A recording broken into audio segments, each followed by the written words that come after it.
Bienvenidos a La Tostadora de Pan, el videoblog en el que ofrecemos consejos prácticos y creativos para cualquiera de ustedes que esté interesado en escribir un cuento, una novela, el guión de una película o simplemente esté interesado en saber por qué se acabó la luz. ¿Se fue una luz? Se fue esta luz. Bienvenidos a La Tostadora de Pan, el videoblog en el que ofrecemos consejos creativos para cualquiera de ustedes que esté interesado en escribir cuento, novela, el guión de una película o simplemente quiera saber cómo funciona una buena historia. El día de hoy hablaremos de dos elementos fundamentales. Ya saben que aquí todo es fundamental, ¿no? Entonces, háganme caso, les va a servir, les va a servir. Estoy hablando del arco dramático y la progresión dramática. Comenzamos.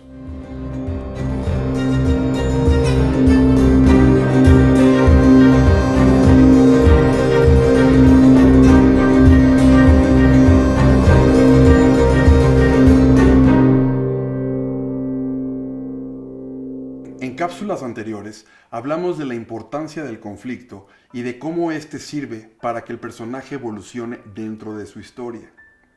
El arco dramático es la transformación de punto de vista que sufre el personaje desde el comienzo hasta el final de la historia. Este puede ser de dos formas, interno o... a ver, adivinen. O externo. El punto de vista interno puede ser psicológico o emocional y está relacionado a cómo cambia el entorno a partir de la perspectiva del protagonista. Esto lo encontramos perfectamente ejemplificado en una película que se llama The Shawshank Redemption. En el momento en el que Andy Dufresne, protagonista del film, entra a la prisión de Shawshank, este lugar se convertirá en el único ambiente que veremos a lo largo de casi toda la historia. La locación permanecerá inmutable durante todo este tiempo. Son los diferentes puntos de vista que experimentará el protagonista lo que hará que la prisión no se vuelva algo tedioso para el espectador. Por el contrario, el punto de vista interno tiene que ver con cómo cambia la forma en la que el protagonista reacciona, actúa, trata a los demás, se viste, habla, etc. Esto lo podemos también encontrar perfectamente ejemplificado en una película que se llama Kingsman. Veamos. Antes de ser reclutado por el servicio secreto, Exie Onwin, el protagonista de la historia, es un adolescente sin ambiciones y con muy poco futuro.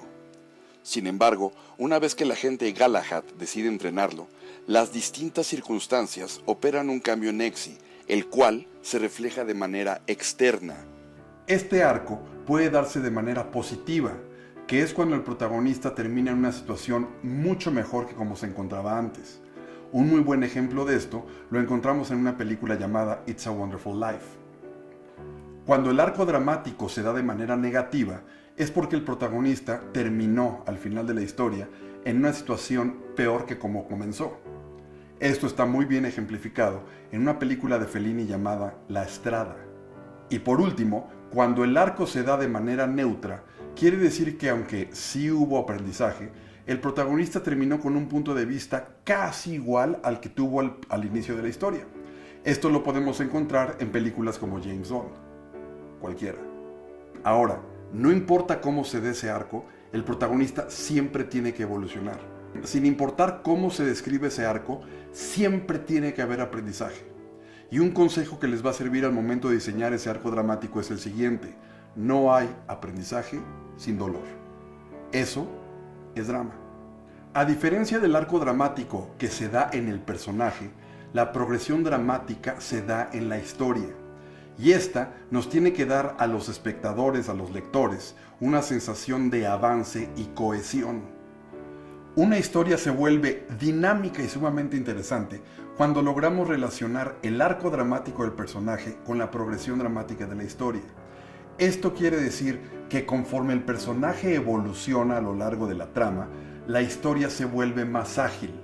Las decisiones que tiene que tomar el personaje ayudan a que en la trama él se ponga en una situación más conflictiva o más dramática que la anterior. Un muy buen ejemplo de esto lo encontramos en el personaje de Tío, en una película maravillosa que se llama Los Niños del Hombre, dirigida por Alfonso Cuarón. Veamos por qué. Al principio de esta película, vemos a Tío, el protagonista, como un individuo que simplemente se deja llevar por la inercia del mundo. Es cuando acepta una oferta por parte de un grupo terrorista que su vida deja de ser monótona. A partir de este momento, cada decisión que él tome no solo hará que evolucione como personaje, sino que también obligará a que la historia avance. Así que ya lo saben, no se trata nada más de poner a mi personaje en una situación de conflicto y ver cómo sale. De lo que se trata es de que como él intenta salir del conflicto, la historia se vuelve mucho más complicada para él y las personas que lo rodean. Eso es una historia dinámica. Mi nombre es Alejandro Orozco y los invito a revisar nuestras redes sociales, donde podrán encontrar información acerca de nuestros talleres y cursos, así como links a otras cápsulas relacionadas con el maravilloso mundo de las letras en todas sus manifestaciones. Hasta la próxima.